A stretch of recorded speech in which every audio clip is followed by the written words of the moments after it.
Tangan dan kaki kebas bukan perkara baik. Ia menandakan badan anda dah tersumbat. Jangan ambil ringan. Nanti bila dah tak boleh turun katil baru nak menyesal. Kalau anda dah rasa kebas tangan kaki, susah nak jalan, mengantuk siang hari, tak boleh tidur malam, cuba benda ni.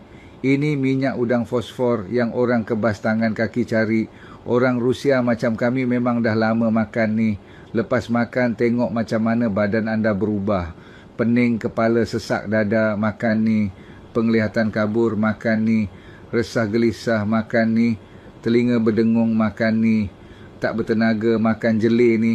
1 biji dah ada 95% ekstra minyak udang. Bantu melancarkan seluruh badan. Bagus juga untuk mata dan ingatan. 1 botol ada 60 biji. Berkesan ke tak? Tak payah cakap banyak. Makan je 5 minit anda dah tahu. Hari ni